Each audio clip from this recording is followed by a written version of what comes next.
Bueno, hemos estado viendo en las últimas semanas cómo efectivamente Dios desciende hasta las cercanías de Sodoma y de Gomorra, cómo se entrevista con Abraham, cómo anuncia a Abraham que su mujer para el año que viene va a tener un hijo, y cómo cuando se está despidiendo de Abraham, Abraham intercede por Sodoma ante Dios, en un episodio verdaderamente conmovedor en que Abraham no se fija en la maldad de Sodoma, se fija sobre todo en el hecho de que son seres humanos, y donde le empieza diciendo a Dios si sería posible que no destruyera la ciudad si había 50 justos.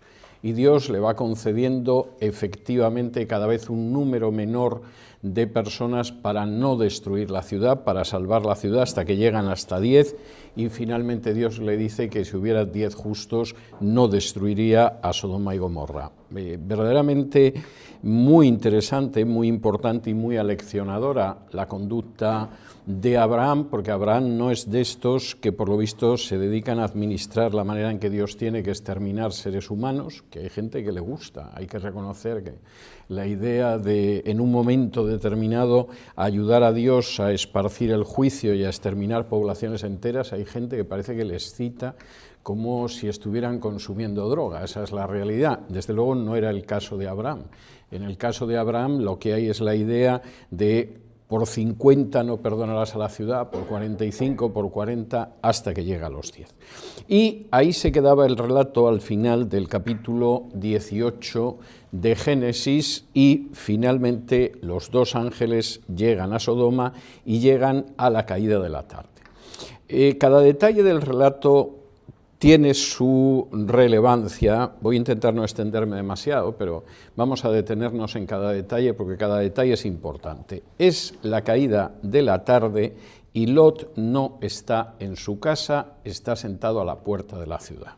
Esto puede parecer que no tiene mucha relevancia, tiene muchísima relevancia. Cuando los ángeles llegan, a pesar de que hace bastante calor, a la morada de Abraham, Abraham está a la puerta de su tienda y tiene a su mujer al lado. Y de una descripción tan sencilla aparece una idea bastante armónica. Es decir, Abraham y Sara han tenido situaciones a veces muy difíciles a lo largo de su matrimonio, pero lo cierto es que en medio del calor del día, en fin, esperando que sople algo de aire a la puerta de la tienda, Sara está con Abraham, y además cuando Abraham le dice que haga una serie de cosas, Sara se dirige a él como mi señor e inmediatamente empieza a moverse. Con todo lo que hayan podido pasar, y habían pasado experiencias no especialmente agradables, hay una pareja que está bastante unida, que es la de Sara y Abraham. Cuando por el contrario los dos ángeles llegan a Sodoma, Lot está solo y no está en la puerta de su casa. Y donde está es en la puerta de la ciudad. Y además es a la caída de la tarde. Se supone que lo normal es que hubiera estado en casa con su mujer, no estaba en casa ni con su mujer ni con sus hijas. Si hubiera estado, no hubiera pasado nada con los ángeles, hubieran llegado hasta la casa de Lot, hubieran hecho como que pasaban por allí, Lot los hubiera recibido igual, pero aquí tienes una persona que no está unida a su mujer, que no está unida a las hijas ni al resto de la familia, y que de pronto se le hacía el final del día a la puerta de la ciudad. Lo cual es bastante significativo. Yo conozco hombres que se las apañan después de acabar el trabajo para que haya algo, tomar un café, una cerveza, mirar los últimos números de la caja, lo que sea, para no volver a casa. Porque la casa no es el ambiente más agradable. Lo que se van a encontrar en casa no es sosiego, no es paz, no es tranquilidad, es algo muy distinto. Y entonces prefieren quedarse a la puerta de la ciudad. Cuando Lot ve venir a estas dos personas e inmediatamente las identifica como extranjeros, estos no son los sodomitas, inmediatamente se inclina al suelo, los saluda con respeto y inmediatamente también se muestra hospitalario. Aquí es un personaje, en el caso de Lot, muy parecido a lo que hemos visto en el caso de Abraham. Versículo 2, y dijo: ahora mis señores, os ruego que vengáis a casa de vuestro siervo y os hospedéis y lavaréis vuestros pies y por la mañana os levantaréis y seguiréis vuestro camino. Y en ese sentido, pues lo cierto es que la reacción es muy parecida a la de su tío Abraham. esta es gente que son forasteros y lo que yo os ruego es que vengáis a mi casa, ya es de noche, no es igual que en el caso de los que aparecen a la puerta de la tienda de Abraham, que bueno, podían comer y luego seguir camino, no, ya es de noche, entonces venid a mi casa, os quedáis en mi casa, yo os lavo los pies y por la mañana os levantáis y os vais. Los hombres inmediatamente lo que le dicen es que no se van a quedar, no, nos vamos a quedar en tu casa, dice no, en la calle nos quedaremos esta noche. Esto era una costumbre muy habitual en la antigüedad. Existían los equivalentes a las fondas, no a los hoteles, eso es un invento muy posterior en la edad contemporánea, pero existía algún tipo de posada, de fonda, pero desde luego no cubrían la necesidad de cualquier ciudad, ni de Sodoma ni de la Roma imperial. Y por regla general la gente se quedaba en la calle a dormir. Es curioso cómo, por ejemplo, yo esta mañana estaba leyendo un relato de la vida de Julio César y en una de las grandes festividades que pagó de su bolsillo para los ciudadanos de Roma, llegó tanta gente de Roma para ver la festividad que la gente llenó las calles, dormía en las calles, pues no había dónde alojarlos, y entonces estaban las calles llenas, y algunas calles estaban tan llenas que hubo gente que fue aplastada precisamente por la enorme cantidad de gente que había. Pero lo que dicen aquí estos hombres es lo lógico, no te molestes, nos quedamos en la calle esta noche, nos tapamos con el manto, esperamos que no llueva, algo bastante difícil en esa parte del mundo que casi no tiene precipitaciones lluviosas, y está todo arreglado. Pero él insiste, e insiste mucho, y les dice, no, veníos a casa, y fueron con él, y entraron en su casa, y fíjense de nuevo una diferencia importante, y les hizo banquete y coció panes sin levadura y comieron. Lot. ¿Dónde estaba la mujer de Lot? Porque en el caso de Sara, evidentemente Sara sí que se puso a preparar el pan y sí colaboró con la hospitalidad de Abraham y en un momento determinado pues estaba allí ocupándose de la comida. Pero aquí de nuevo Lot está solo. Discute mucho con ellos, insiste, les apremia, van con él, entran en la casa y les hizo banquete y coció panes sin levadura. Lot. De nuevo, la ausencia de la esposa es clamorosa. Hay un silencio de esos que gritan. Estoy diciendo todo esto no porque le haya tomado manía a la mujer de Lot. Van a ver ustedes que todos los detalles del relato al final tienen una coherencia.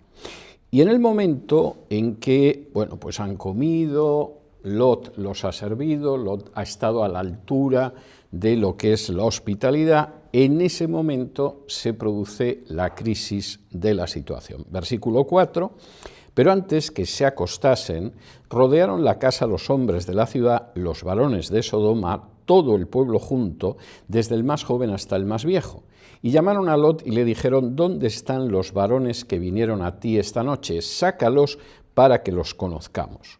Entonces Lot salió a ellos a la puerta y cerró la puerta tras sí y dijo, os ruego, hermanos míos, que no hagáis tal maldad. Tengo que explicar esto, porque esto, teniendo en cuenta cómo nosotros empleamos los verbos, resulta que es absolutamente equívoco. Están a punto de acostarse, pero antes de que se vayan a dormir, la casa se ve rodeada por los hombres de Sodoma. No es un grupo de indeseables de Sodoma. No es una facción especialmente peligrosa de Sodoma. Como dice aquí, era todo el pueblo junto, desde el más joven hasta el más viejo. Este es el retrato de una sociedad que ya se ha corrompido totalmente y donde efectivamente se han admitido una serie de conductas, una serie de comportamientos, una serie de acciones como que son absolutamente lógicas y que por lo tanto no encuentran ningún tipo de resistencia social. Cuando en una sociedad todavía ciertos comportamientos, por muy malos que sean, hay un sector de la sociedad que todavía los resiste, pues hay cierta esperanza para esa sociedad. Quizá está en la fase final, pero hay todavía una cierta esperanza. Y luego me voy a detener en lo que ha sido la evolución de Sodoma y por qué Sodoma ha llegado hasta aquí, porque la Biblia lo explica. Pero aquí ya toda la sociedad está corrompida. Y le dicen a Lot, bueno, saca a esa gente que está aquí, que ha venido a ti esta noche, para que los conozcamos, y Lot inmediatamente sale, cierra la puerta detrás para dejar a los varones dentro, y dice, os ruego que no hagáis tal maldad. Pero bueno, ¿desde cuándo es una maldad conocer a alguien?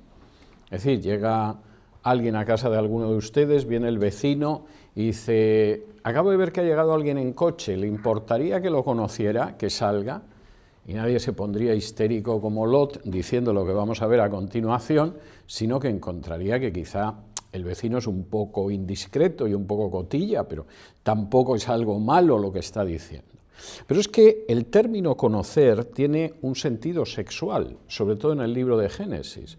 Recuerden ustedes cuando dice que Adán conoció a Eva y Eva concibió. No está diciendo que Adán, que llevaba ya viviendo con Eva no sé cuánto tiempo, de pronto la conoció.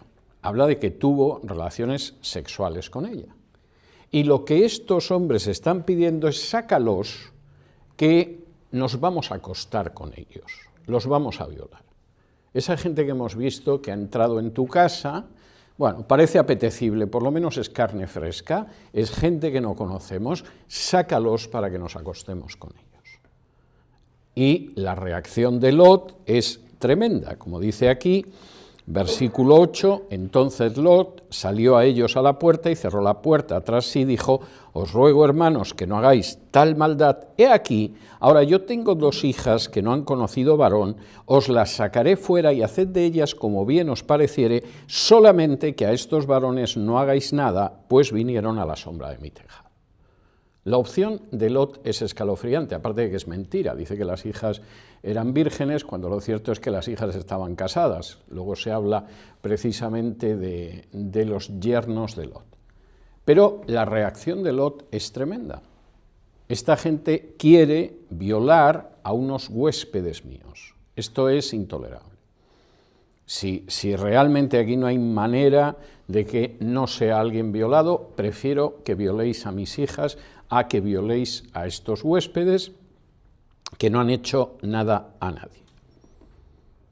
También uno diría, anda, que Lot, qué cuidado por las hijas. Bueno, Lot seguramente, como de su esposa, sabía cosas de las hijas, como luego vamos a ver antes de que acabe el capítulo. Pero evidentemente, en ese momento, la reacción de Lot es no puedo tolerar que violéis a mis huéspedes, que violéis a gente que está debajo de mi techo. Está hablando de una violación y de una violación homosexual en este caso, y estoy dispuesto a cederos a mis hijas, e incluso dice que las hijas son vírgenes, a ver si eso los excita o los calma un poco más. Respuesta de los sodomitas, versículo 9, y ellos respondieron, quita allá, y añadieron, vino este extraño para habitar entre nosotros y habrá de erigirse en juez, ahora te haremos más mal que a ellos. Y hacían gran violencia al varón a Lot y se acercaron para romper la puerta. Lot les hace un ofrecimiento que es angustioso solo de leer o de escuchar, y la reacción de ellos es, pero bueno, ¿quién es este? O sea, pues si tú no eres ni siquiera un habitante de Sodoma y nos vas a decir a la gente de Sodoma lo que tenemos que hacer, bueno, ahora lo vas a pagar más que estos. Y de entrada parece que empezaron a golpear a Lot y además, por supuesto, no se conformaron con eso, se dirigieron hacia la puerta para ver si echaban la puerta abajo. Hombre, el colmo. Nosotros tenemos unas costumbres muy establecidas, te gusten a ti o no te gusten, y vas a venir tú, que eres un extranjero, a decirnos que eso no está bien. Venga, hombre, lo vas a pagar todavía más que estos, pero ¿tú qué te has creído? Encima de que estás refugiado en Sodoma, como para que digas algo. Y en ese momento de crisis sucede algo absolutamente inesperado. Versículo 10. Entonces los varones alargaron la mano y metieron a Lot en casa con ellos y cerraron la puerta. Y a los hombres que estaban a la puerta de la casa hirieron con ceguera desde el menor hasta el mayor, de manera que se fatigaban buscando la puerta. La reacción de los ángeles es una reacción inmediata y fulminante. Echan mano de Lot, lo meten dentro de la casa, cierran la puerta y hieren con ceguera a los habitantes de Sodoma, que en ese momento intentan dar con la puerta, totalmente deslumbrados, y que por supuesto no dan con la puerta ni dan con nada, y de nuevo desde el menor hasta el mayor. Es una sociedad totalmente corrompida. No es una sociedad donde hay sectores corrompidos, no, es una sociedad corrompida, y esa corrupción ha llegado incluso a los más jóvenes. ¿Y qué sucede en ese momento? Y esto es, de nuevo, tremendamente significativo. Versículos del 12 al 14. Y dijeron los varones a Lot: ¿tienes aquí alguno más? Yernos y tus hijos y tus hijas y todo lo que tienes en la ciudad, sácalo de este lugar, porque vamos a destruir este lugar, por cuanto el clamor contra ellos ha subido de punto delante de Jehová, por tanto Jehová nos ha enviado para destruirlo. Entonces salió Lot y habló a sus yernos, los que habían de tomar sus hijas, y les dijo: levantaos, salid de este lugar, porque Jehová va a destruir esta ciudad. Mas pareció a sus yernos como que se burlaba. Los ángeles son muy claros. Mira, aquí este episodio es como una auténtica radiografía de a dónde ha llegado Sodoma. De modo que si tienes aquí a alguien, lo puedes sacar contigo. Los hijos que tengas, los yernos que puedas tener, lo que tengas en la ciudad, sácalo de este lugar. Y inmediatamente le dan la razón: vamos a destruir este lugar. ¿Y por qué? Porque el clamor contra este lugar ha llegado hasta Dios y Dios va a ejecutar justicia. Y Lot, que tiene un cierto control sobre la familia, no mucho, bueno, pues inmediatamente cuenta con que efectivamente su mujer se va a ir con él, no estaría muy cansada de haber tenido que atender a aquella gente, de manera que va a ir con él, las hijas, por supuesto, porque en última instancia siguen siendo las hijas, pero habla con los yernos. Y los yernos dicen: ya está el tonto de Lot diciendo bobadas. Seguramente alguno le diría a su mujer: tu padre cada vez es más imbécil, ¿eh? O sea, van pasando los años y cada vez es más tonto, y ahora pretende que salgamos deprisa y corriendo de Sodoma. Debe estar de broma, porque esto realmente es inaceptable. Pero la verdad es que la ciudad ha llegado a una situación en la que lo único que cabe esperar, porque este es un proceso histórico que se repite, lo único que cabe esperar es el castigo de Dios. Vamos a ir a Ezequiel, capítulo 16, que es un texto absolutamente clave para entender lo que está pasando con Sodoma. Y además es un texto clave, y Ezequiel, a quien se lo dice, es al propio pueblo de Israel, como diciendo: a ver si os pensáis que Sodoma es una excepción y que a vosotros, si hacéis lo mismo que a Sodoma, no os va a pasar lo mismo. Pues no, que sepáis que efectivamente el castigo viene exactamente igual sobre cualquier pueblo, aunque sean los mismos judíos. Dice así, vamos a leer en el capítulo 16 de Ezequiel, y versículos del 46 en adelante. Ezequiel está profetizando al reino de Judá. Todavía no ha caído Jerusalén, todavía el templo no ha sido destruido, y dice así: y tu hermana mayor es Samaria, ella y sus hijas que habitan al norte de ti, y tu hermana menor es Sodoma con sus hijas, la cual habita al sur de ti. Ni aún anduviste en sus caminos, ni hiciste según sus abominaciones. Antes, como si esto fuera poco y muy poco, te corrompiste más que ellas en todos tus caminos. Vive yo, dice Jehová el Señor, que Sodoma, tu hermana y sus hijas, no han hecho como hiciste tú y tus hijas. El juicio es durísimo. Este puede ser el reino de Judá, pero me da igual que sea el reino de Judá. Sois peores que Sodoma. Y no vais a escapar de la justicia divina, porque Dios no hace acepción de personas. Y podéis decir lo que queráis de Jerusalén, del templo, de los sacerdotes, de los sacrificios. Habéis actuado todavía peor que Sodoma y vais a recibir el juicio de Sodoma. Y es posible que alguno dijera, bueno, pero es que entre los judíos hay muchos que no somos homosexuales. Sí, pero sí es que el pecado de Sodoma no es la homosexualidad, aunque todavía llamemos a los homosexuales sodomitas. El pecado de Sodoma es un proceso de depravación, de degeneración moral, que acaba acarreando el juicio de Dios. Y a continuación lo describe precisamente Ezequiel y dice así, versículo 49. He aquí que esta fue la maldad de Sodoma tu hermana, soberbia, saciedad de pan y abundancia de ociosidad tuvieron ella y sus hijas, y no fortaleció la mano del afligido y del menesteroso, y se llenaron de soberbia e hicieron abominación delante de mí, y cuando la vi, las quité.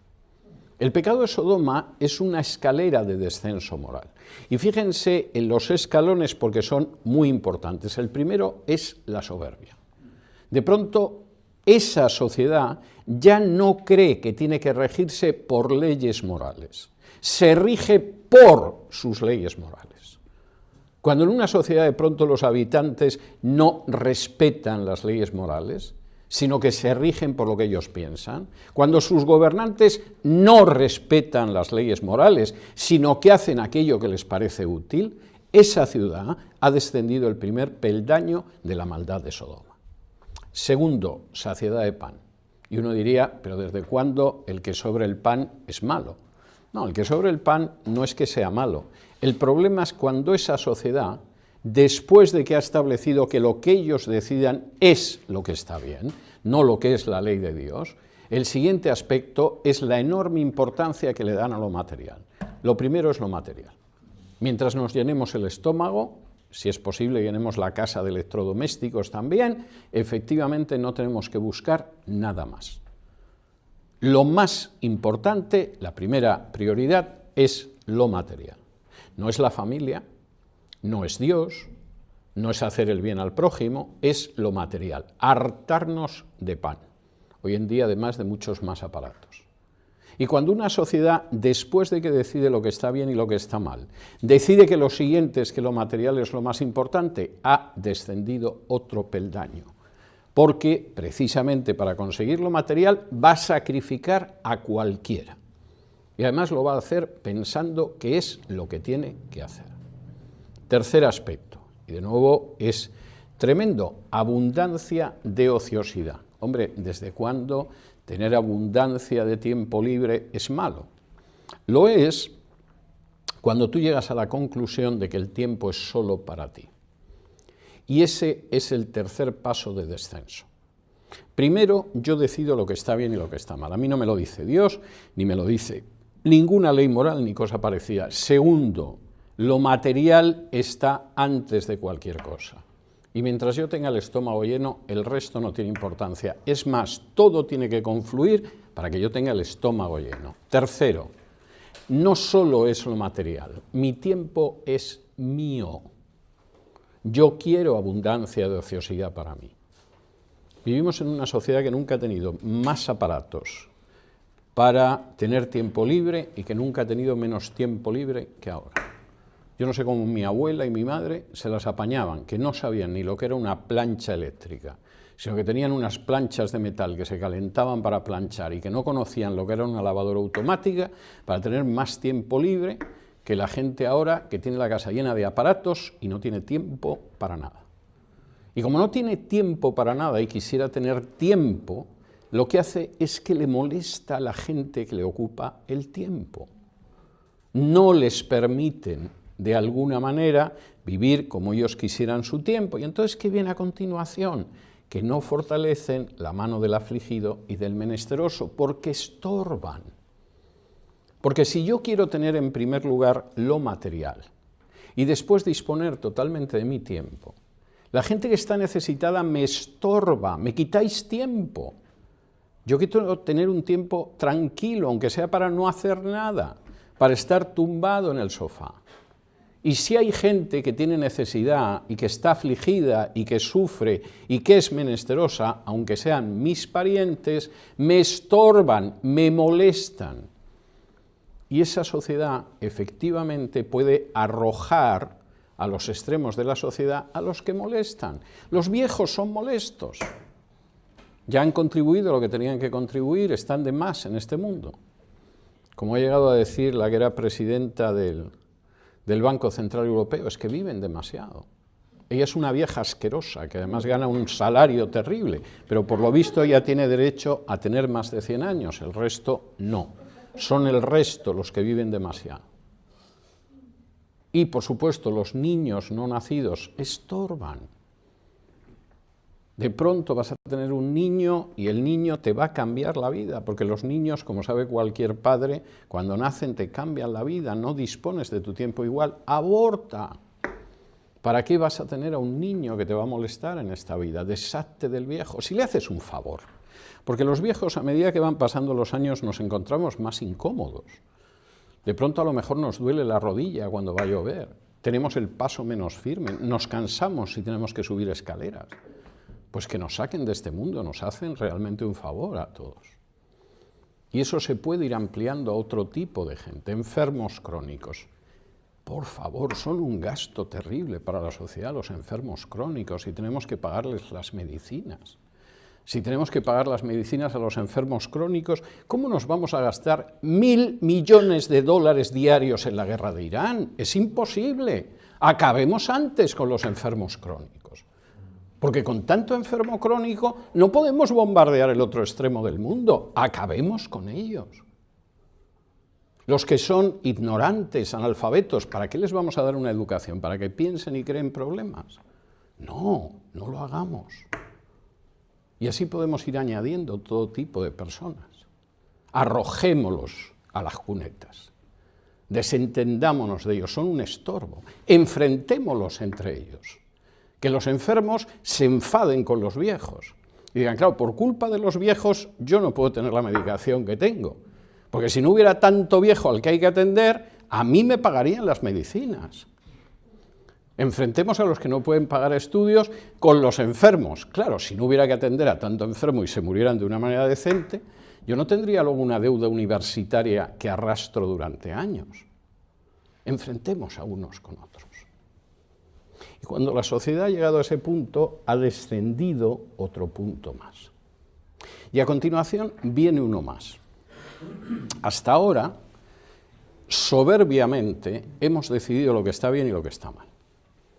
A espaldas de Dios, aunque paseemos a Dios y lo mencionemos en los discursos, pero actuamos totalmente a espaldas de Dios. Pero llegamos a un punto en que esa soberbia ya rebosa, ya llena todo. Ya hasta justificamos lo injustificable. Hombre, queríamos matar a los viejos porque nos estorban y nos molestan. Sí, pero ahora sacamos una ley de eutanasia y lo llamamos muerte piadosa y le estamos haciendo un favor. ¿Para qué en última instancia va a seguir usted padeciendo en este mundo? Ya ha vivido una vida plena y si no ha vivido una vida plena, peor para usted, no la va a volver a vivir y lo sacamos de este mundo. Llamamos salud reproductiva al aborto, porque efectivamente no vamos a decir que es un genocidio masivo. Y entonces lo que hacemos es que lo llamamos salud reproductiva. Justificamos totalmente lo que estamos haciendo. Y cuando una sociedad ha ido descendiendo peldaño tras peldaño a esto, llega un punto en el versículo 50 que dice, y se llenaron de soberbia e hicieron abominación delante de mí. La palabra hebrea que aparece aquí como abominación es lo que acabamos de ver en el episodio de Lot, los sodomitas y los ángeles. La palabra es toeva e implica una conducta que es absolutamente antinatural, que ya no solamente es mala, sino que va contra la naturaleza humana. Si yo entro en una casa, entro en casa de Giovanni, y entonces veo que tiene unos cubiertos de plata que son muy bonitos, y me los meto en el bolsillo. Evidentemente es para que Giovanni me denuncie a la policía y no me vuelva a dirigir la palabra en la vida. Pero no es algo antinatural. Es un pecado quedarse con algo que es del prójimo, pero no es antinatural. Es bastante natural que yo vea cosas que me gusten. Lo que es un pecado es que me apodere de aquellas que no son mías. Si de pronto una persona tiene relaciones sexuales con otra persona, fuera del matrimonio es un pecado, y puede ser un pecado muy grave como el adulterio. Pero no es antinatural, en realidad es natural que un hombre y una mujer se sientan atraídos sexualmente. La toeba es cuando llegamos a un tipo de pecado que va contra la naturaleza. Por ejemplo, lo natural es que una madre defienda a su hijo y lo proteja. Y de hecho hay un instinto en el sentido de proteger al hijo. Cuando de pronto tú consideras que incluso es un signo de mujer empoderada destruir el hijo que tienes en tu seno, estás en una situación de toeba, porque va totalmente contra la naturaleza humana.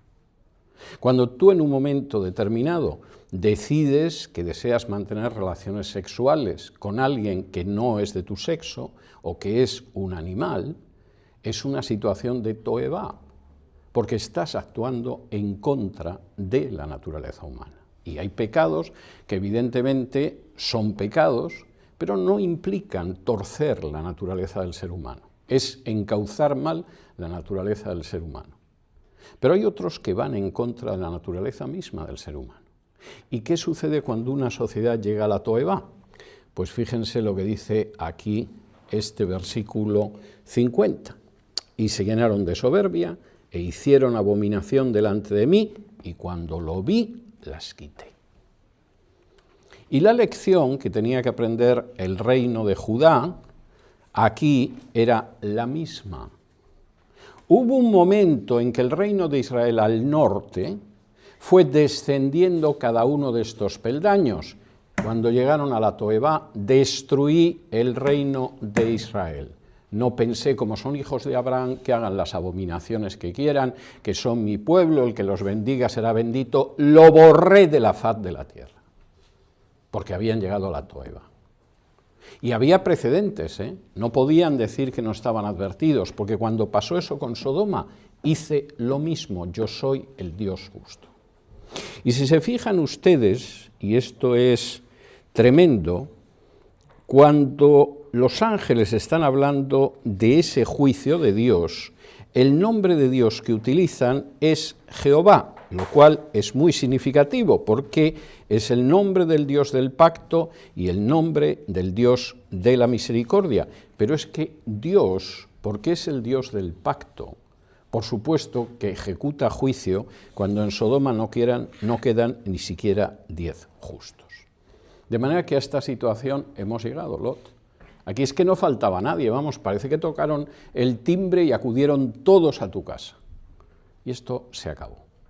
Jehová va a decretar el juicio. De modo que llama a todos los tuyos y que se vengan. Y los primeros que dijeron que no fueron efectivamente los yernos. Bien, ¿y qué pasa a continuación? Versículo 15. Y al rayar el alba, los ángeles daban prisa a Lot diciendo: levántate, toma tu mujer y tus 2 hijas que se hallan aquí, para que no perezcas en el castigo de la ciudad. Y deteniéndose él, los varones asieron de su mano y de la mano de su mujer y de las manos de sus 2 hijas, según la misericordia de Jehová para con él, y lo sacaron y lo pusieron fuera de la ciudad. Fíjense en el aspecto bastante claro de esto. Lot, esto no lo hacemos porque seas bueno. Esto lo hacemos por la misericordia de Jehová. En realidad, tú estás recibiendo lo que tú elegiste, porque los pasos que damos en esta vida, al final, acaban dando el fruto. Cuando Abraham, tu tío, te dio a escoger a qué lado te ibas de esta tierra, y te dijo: si te vas a la izquierda, yo me voy a la derecha, si tú te vas a la derecha, yo me voy a la izquierda, ¿tú en qué pensaste, Lot?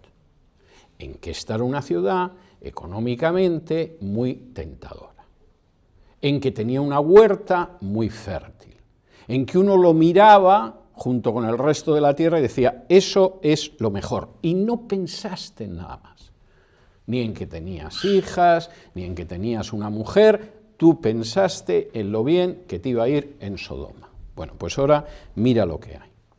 Pero, de todas formas, Dios es misericordioso y te va a sacar. ¿Y qué sucede cuando sale en ese momento? Fíjense, versículo 17. Y cuando los hubieron llevado fuera, dijeron, escapa por tu vida, no mires tras ti, pues en toda esta llanura escapa al monte, no sea que perezcas. Pero Lot les dijo, no, yo os ruego, señores míos, he aquí ahora hallado vuestro siervo gracia en vuestros ojos, y habéis engrandecido vuestra misericordia que habéis hecho conmigo, dándome la vida, mas yo no podré escapar al monte, no sea que me alcance el mal y muera. He aquí ahora esta ciudad está cerca para huir allá, la cual es pequeña, dejadme escapar ahora allá, no es ella pequeña, y salvaré mi vida. Y le respondió, he aquí he recibido también tu súplica sobre esto, y no destruiré la ciudad de que has hablado. Date prisa, escápate allá, porque nada podré hacer hasta que hayas llegado allí. Por eso fue llamado el nombre de la ciudad Zoar. El sol salía sobre la tierra cuando Lot llegó a Zoar. Y Lot dice, no puedo llegar hasta allá, ten misericordia de mí, permite que llegue a esa ciudad, y los ángeles se lo conceden. Pero date prisa en llegar, porque no queremos destruirte, y Sodoma y Gomorra las vamos a borrar del mapa. Y entonces aquí sucede algo tremendo, versículos del 24 al 29. Entonces Jehová, el Dios del pacto, el Dios de la misericordia, hizo llover sobre Sodoma y sobre Gomorra azufre y fuego de parte de Jehová desde los cielos, y destruyó las ciudades y toda aquella llanura con todos los moradores de aquellas ciudades y el fruto de la tierra. Entonces la mujer de Lot miró atrás, a espaldas de él, y se volvió estatua de sal. Y subió Abraham por la mañana al lugar donde había estado delante de Jehová, y miró hacia Sodoma y Gomorra, y hacia toda la tierra de aquella llanura miró, y aquí que el humo subía de la tierra como el humo de un horno. Así, cuando destruyó Dios las ciudades de la llanura, Dios se acordó de Abraham, y envió fuera a Lot de en medio de la destrucción, al asolar las ciudades donde Lot estaba. Fíjense en dos aspectos muy importantes. No me voy a detener ahora en el fuego, el azufre, cómo quedó destruido todo, eso es fácil de entender. Pero aquí hay dos cuestiones que son muy importantes. La mujer de Lot finalmente nos aparece. La mujer de Lot es una presencia ahí entre bastidores, entre bambalinas, entre candilejas, ahí oculta durante toda la historia de Lot. Cuando Lot decide que se va a la parte rica de la tierra, la mujer no se opuso, posiblemente se puso la mar de contenta. Cuando Lot es una persona que llega al final del día, la mujer no aparece, estaba en casa. Cuando llegan los ángeles, ahí Lot tiene que hacer el pan y ponerse a preparar todo, porque la mujer, supongo que pensaría, estos son tus amigotes, los atiendes tú, a mí no me compliques la existencia. Y de pronto la mujer tiene que salir, aunque solo fuera porque Lot se supone que reunió lo que tenían y tuvo que salir y salió. Pero la mujer de Lot no sale de todo corazón. La mujer de Lot lamenta muchísimo tener que salir. Su corazón está en esa ciudad. Y cuando aquella gente no tiene que volverse, no tiene que mirar atrás, tiene que darse cuenta de que empieza otra etapa de su vida y no puedes estar determinado por lo que te ha sucedido antes, la mujer se vuelve y se convierte en una estatua de sal, en algo totalmente estéril. Intenten ustedes sembrar un campo con sal, a ver lo que crece. Y aquí hay algo que es verdaderamente terrible. Un personaje del que ocasionalmente se notan más las ausencias que las presencias, que al final no parece que tuviera un influjo muy positivo en la vida de Lot, más bien da la sensación de que todo lo contrario, que cuando a Lot se le presenta una ocasión de presentar hospitalidad, está totalmente desaparecida, y cuando hay que salir deprisa y corriendo, porque lo que ha pasado es indudable, su corazón sigue estando en Sodoma y, por supuesto, lo acaba pagando. Al final, donde esté tu tesoro estará tu corazón, como dice Jesús, y efectivamente en el caso de esta mujer es obvio donde tenía el tesoro, es obvio en lo que acabó convirtiéndose. ¿Y por qué no pasó con Lot? Fíjense, versículo 29 de nuevo. Así, cuando destruyó Dios las ciudades de la llanura, Dios se acordó de Abraham y envió fuera a Lot de en medio de la destrucción, al asolar las ciudades donde Lot estaba. No solamente es que Lot no se lo merecía y la misericordia de Dios actuó, es que se salvó por el hecho de que Dios se acordó de Abraham. Y esto es muy importante. A veces no damos relevancia al hecho de lo que deriva de que nosotros tengamos una relación con Dios sobre gente que es de nuestro entorno, y que pueden ser familiares, y que pueden ser a veces amigos lejanos, etcétera, etcétera. Es algo en lo que habitualmente no pensamos. No tenemos la idea, salvo que ellos se conviertan también, no tenemos la idea de que eso los pueda bendecir más o menos. Y sin embargo, lo que aquí aparece es bastante claro. Sodoma y Gomorra tenían que desaparecer, Dios tenía que ejecutar justicia. ¿Y por qué no la ejecutó sobre Lot y el resto de la familia? Porque Lot era el sobrino de Abraham. Y Dios sí tenía una buena relación con Abraham y Abraham la tenía con Lot. Y en muchísimas ocasiones hay gente de nuestro entorno que incluso hasta nos podemos quejar y decir, parece mentira mi hijo, mi esposa, mi marido, mis padres, etcétera, cómo son, de qué manera, etcétera. Seguramente esa gente está mucho más cubierta de las desgracias de la vida por el hecho de que tienen un familiar creyente que gente que no lo tiene. Y es así. Y puede que no sean creyentes, y puede que incluso a veces se burlen del Evangelio, pero ellos mismos no saben y seguramente no lo van a saber hasta llegar al otro lado. Hasta qué punto muchas de las desgracias que han podido caer con toda justicia sobre ellos, el Señor no las ha permitido que sucedieran, las ha detenido precisamente por amor a uno de sus hijos. Y este texto es muy claro. Ahora, la historia acaba de una manera bastante inquietante, en apariencia. Dice así, del versículo 30 hasta el final. Pero Lot subió de Zoar y moró en el monte, y sus 2 hijas con él, porque tuvo miedo de quedarse en Zoar, y habitó en una cueva él y sus 2 hijas.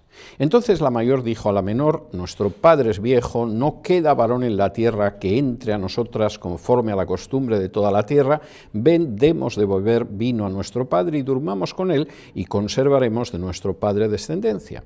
Y dieron a beber vino a su padre aquella noche, y entró la mayor, durmió con su padre, mas él no sintió cuando se acostó ella ni cuando se levantó.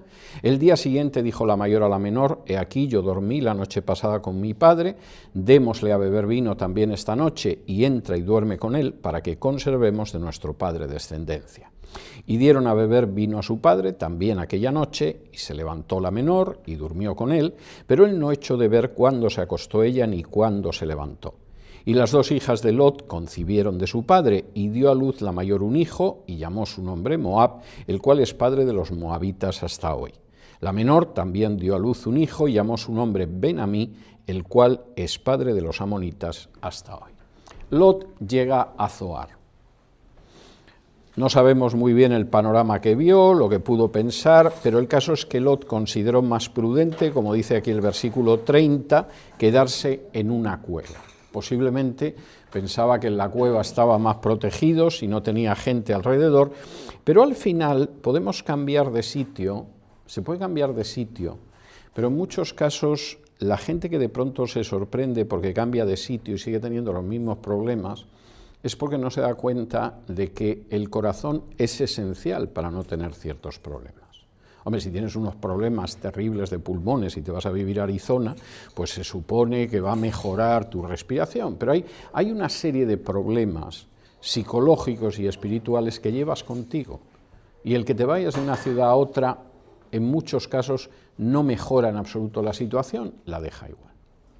Y, por supuesto, en el caso de las hijas de Lot, estaban en lo mismo, en la idea de esa maldad práctica, en la cual no existen principios morales, solamente existe lo que me parece que me va a salir bien. Aquí ha debido de morir todo el mundo. Con lo que ha caído sobre Sodoma y Gomorra no ha debido de quedar nada. La última vez que Dios castigó el mundo no quedó nadie, Noé y la familia. De modo que aquí no ha quedado nadie. Es verdad, Dios ha mantenido su palabra de que no iba a venir un diluvio de agua, pero el diluvio de fuego y azufre que ha venido, aquí no queda nadie. Una de dos, o tenemos un hijo de papá, o aquí desaparecemos. Y por supuesto ninguna piensa, bueno, tendríamos que orar, buscar la dirección del Señor, saber lo que hacemos. No, el pensamiento práctico. Tenemos que quedarnos embarazadas. Aquí a mano solo hay un hombre, es papá, da lo mismo. Nos quedamos embarazadas. Vamos a tener que emborrachar, porque seguramente se va a resistir. Después del número que hemos visto con los ángeles y los sodomitas, no parece fácil pensar que papá lo va a aceptar, pero lo vamos a hacer. Y efectivamente hay maldades que pasan también, desgraciadamente, a los hijos. Y el pensamiento que en un momento determinado de Lot era que lo material es lo más importante, me voy a Sodoma, en la siguiente generación es peor. Porque incluso los principios morales que conservan los padres se han ido deshaciendo, se han ido destejiendo. Y lo único que queda es un sentimiento práctico. Aquí necesitamos quedarnos embarazadas y lo único que hay a mano es papá, pues nos acostamos con papá y se acabó. Y efectivamente tienen 2 niños, además de nombre bastante claro, porque uno de los niños se llama Moab, que significa en hebreo de mi padre, y el otro Ben-Amí, que significa hijo de mi pueblo. Bastante claro. Y uno diría, qué desastre, como en un momento determinado hagas mal las cosas, qué desastre. Papá tomó una mala decisión, el abuelo tomó una mala decisión, mamá tomó otra, qué desastre para toda la descendencia. En apariencia, pero no es así. El pecado de los padres daña enormemente a los hijos, pero no tiene por qué ser de manera indefinida, ni tiene por qué ser de manera irreversible. Y dirán, bueno, pero esto lo dice usted para que acabe bien el capítulo de hoy, porque el capítulo de hoy es muy deprimente. No, lo digo porque de Moab, que es de donde desciende una de las tribus que procede de una de las hijas de Lot, nació Ruth, la moabita. Y Ruth, la moabita, no solamente fue abuela del rey David, sino que aparece en el Evangelio de Mateo como una de las ascendientes del Mesías Jesús. Los padres pueden hacer cosas terribles. Podemos incluso recibir de una manera muy directa las cosas terribles que han hecho los padres. Eso no tiene por qué marcarnos. No es irreversible, no es invencible, no es algo de lo que no podamos escapar. Y el hecho de que al final de una de las descendientes de esta buena chica que se acostó con su padre viniera el propio Jesús, dice mucho. Y antes de Jesús, el mismo rey David. Bueno, ¿y qué pasó con la otra chica? Pues la otra chica tuvo una descendiente que se llamaba Naamah y que fue esposa del rey Salomón. Y no es de las que inclinaron a Salomón a adorar a otros dioses, precisamente. Es posible revertir aquello malo que hayamos recibido de nuestros padres, o aquello malo que desgraciadamente, Dios no lo quiera, puedan recibir de nosotros nuestros hijos. Y cuando acaba este relato y uno dice, bueno, al final, desde luego a Lot le hubiera merecido la pena cualquier cosa menos irse a Sodoma, eso es evidente, y hay que ver las consecuencias son terribles. Sin embargo, al final hay un elemento de esperanza que seguramente el propio Moisés no conocía cuando dejó consignado este relato. Y es que, claro, que Dios puede revertir las peores situaciones que hayamos pasado a nuestros hijos o que hayamos recibido de nuestros padres. Y la prueba está en que precisamente de esta chica, que además tuvo la idea, vino el propio Jesús por línea directa. ¿Hay alguna pregunta? Tenemos 3 minutos todavía, si quieren hacer alguna pregunta. Sí. ¿Habría la posibilidad de que, cuando dice en el versículo 14 que salió Lot a sus yernos de que eran yernos que iban a ser en el futuro para sus hijas, como Jacob cuando tuvo que... No, ¿por qué habla de yernos? En el caso de la reina Valera, yo creo que intenta no dejar a Lot por embustero y entonces dice los yernos que serían, pero no, en hebreo está hablando de que eran yernos, estaban casados con las hijas, ¿no? Y Lot lo que dice es, mis hijas todavía son vírgenes, a ver si consigue convencer a los sodomitas que ya iban tocando otro instrumento, y entonces, pues evidentemente aquello no funcionó. No, es obvio que eran los maridos de ellas.